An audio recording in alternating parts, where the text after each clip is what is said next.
বিদুৰ ভাই জ্বৰত এতিয়া আক্ৰান্ত সমগ্ৰ ৰাজ্যবাসী। বিগত 19 জুলাইত মুক্তি লাভ কৰিছিল এইখন বহু চৰ্চিত ছবি। আৰু বিদুৰ ভাইৰ সফলতাৰ আঁৰত কোন কোন লোক আছে, এতিয়ালৈ বিদুৰ ভাই কিমান কোটি টকা উপাৰ্জন কৰিলে, চৰ্চিত হৈ আছে এইখন ছবি। বিশেষকৈ অসমৰ বিভিন্ন প্ৰান্তত অসমৰ মুঠ 179টা ছবিগৃহত এইখন ছবিয়ে এতিয়া তোলপাৰ লগাইছে। বিদুৰ ভাইয়ে জ্বৰত আক্ৰান্ত হৈছে সমগ্ৰ ৰাজ্যবাসী। হয়, বিগত 19 জুলাইত ৰাজ্যৰ 179টা ছবিগৃহত মুক্তি লাভ কৰাৰ লগে লগেই সফলতাৰ শীৰ্ষত অৱস্থান কৰিছে এইখন বিদুৰ ভাই।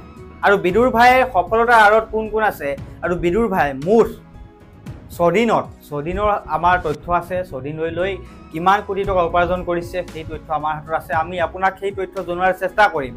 আৰু 179টা ছবিগৃহত মুক্তি লাভ কৰাৰ লগে লগেই বিদুৰ ভাই জুই লাগিছে।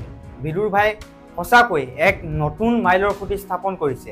কাহানী, চিত্ৰনাট্য, মিউজিক সকলো ফালৰ পৰা এখন সম্পূৰ্ণ ভৰপূৰ চিনেমা।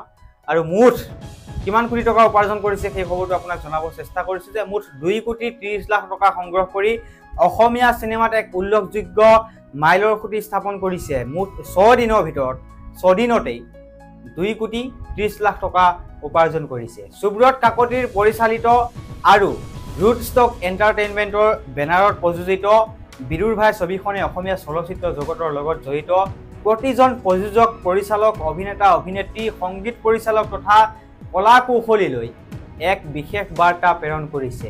তাৰ সমান্তৰালভাৱে প্ৰত্যেকগৰাকী অসমীয়ালৈ, প্ৰত্যেকগৰাকী লোকলৈ এক আচৰিত বাৰ্তা প্ৰেৰণ কৰিছে ছবিখনৰ জৰিয়তে। এই মুহূৰ্তত আপোনাক সবিস্তাৰে সেই খবৰটো জনোৱাৰ চেষ্টা কৰিছোঁ। ছবিখনৰ সফলতাৰ অন্যতম শক্তিশালী দিশটো হৈছে বিদুৰ ভাইৰ কাহিনীভাগ, চিত্ৰনাট্য, সংলাপেও সোণত সুৱগা চৰাইছে। কাৰণ দীৰ্ঘদিন ধৰি অসমীয়া চিনেমাৰ স্প্ৰিটিঙৰ প্ৰতি নতুন প্ৰজন্মৰ দৰ্শকৰ অভিযোগ আছিল যে পেনপেনীয়া ডায়লগে আমুৱাই দৰ্শকক। উদাহৰণস্বৰূপে মাকে জীয়েকক কয়, মাজনী উঠা, বেলি মূৰৰ ওপৰ পালেহি। তেনে আমনিদায়ক পুৰণিকলীয়া সংলাপৰ পৰা মুক্ত বিদুৰ ভাই ছবিখন, যাৰ ফলতে অসমৰ প্ৰতিটো ছবিঘৰতে এতিয়া হাউচফুল বিদুৰ ভাই। টিকট কাটিবৰ বাবে দীৰ্ঘ সময় লাইন ধৰিও বিমুখ হৈ ঘূৰি আহিছে দৰ্শক, যিটো অসমীয়া ছবি জগতৰ ভৱিষ্যতৰ বাবে এক শুভ ইংগিত। বিদুৰ ভাইত চুমকি কছাৰী, বলিন বৰা, উজ্জ্বল ৰাজখোৱা, তলৈক্য বৰুৱা, নিতু খনিকৰ, পংকজ মহন্ত, অসীম শৰ্মা, স্নিগ্ধা ফুকন, শৰ্মিষ্ঠা দাস আদিৰ প্ৰত্যেকৰে অভিনয়ৰ প্ৰশংসা নকৰাকৈ নোৱাৰি।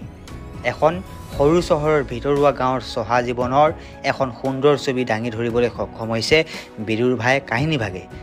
প্ৰস্থান বৰা, হীৰকজ্যোতি বৰদলৈ, আনন্দ বৰুৱা, আফিছ জাভেদ আৰু দীপমণি খাটনিয়াৰ অভিনয় শলাগিবলগীয়া। এটা অতি সাধাৰণ ধেমেলীয়া কাহিনীৰ মাজেৰে বিদুৰ ভাই ছবিখনে অসমৰ বহুকেইটা জ্বলন্ত সমস্যা দাঙি ধৰিছে। ৰাজ্যৰ স্বাস্থ্যখণ্ডৰ দুৰৱস্থা, নাৰ্ছ চিকিৎসকৰ অৱহেলাৰ বাবে ৰোগীৰ কেনেকৈ মৃত্যু হয়, একাংশ ৰাজনৈতিক নেতাৰ বাবে কেনেকৈ নিবনুৱাসকলৰ জীৱন ধ্বংস হয়, এনে কেতবোৰ দিশ বিদুৰ ভাইত সুন্দৰকৈ প্ৰকাশ পাইছে, যাৰ বাবে বিদুৰ ভাই টীমটোৰ প্ৰশংসাৰ পাত্ৰ। আনহাতে প্ৰণয় দত্তৰ সংগীত আৰু সৌভিক ফুকনৰ শব্দৰ সংমিশ্ৰণেও অন্য এক মাত্ৰা প্ৰেৰণ কৰিছে ছবিখনত।